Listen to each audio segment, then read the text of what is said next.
नमस्कार। एस्ट्रोलॉजी में मुख्यतः 7 ही ग्रह होते हैं।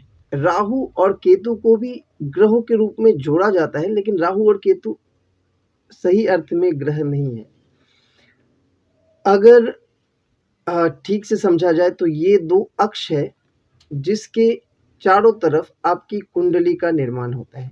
अब इसे इस तरह से समझिए कि राहु और केतु की जो अवस्था है, वो एक-दूसरे से जस्ट विपरीत घरों पर होता है और राहु कि एक साइड अगर सारे ग्रह आ जाए तो इसे भी दोष माना जाता है, या फिर केतु के एक साइड अगर सारे ग्रह आ जाए तो इसे काल सर्प दोष कहा जाता है।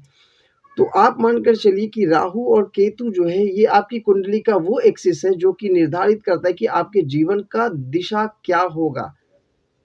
राहु ये बताता है कि आपके जीवन भर के प्रयास किस दिशा में होंगे, और केतु ये बताता है कि उस प्रयास को अचीव करने के लिए आपके जीवन में कौन-कौन सी रुकावटें और बाधाएँ आएँगी।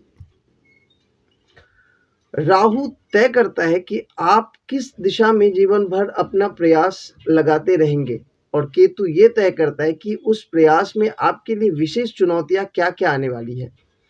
इसे आप अपनी कुंडली के साथ भी मिलाकर देखिए।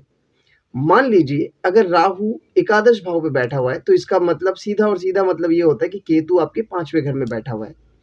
अगर राहु एकादश भाव में बैठा हुआ है तो आपके जो जीवन का उद्देश्य हो जाएगा, वो अपनी अभिलाषाओं की पूर्ति करना हो जाएगा, पहला चीज़।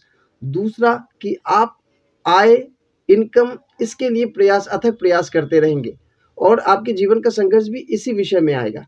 और केतु आपके जो पंचम भाव पे बैठा हुआ है, वो क्या देगा? केतु आपको पंचम भाव से संबंधित अड़चनें लाकर या चैलेंजेस लाकर सामने रखेगा।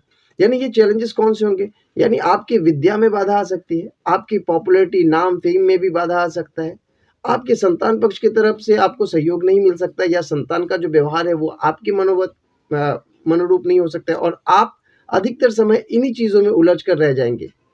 और यही चीज़ें हैं जो आपके जीवन में एक मान के चलिए कि हर्डल के रूप में आएगा, और आपका लक्ष्य जो है वो राहु ही तय करेगा।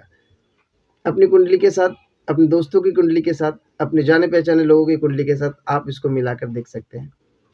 धन्यवाद। राधे-राधे।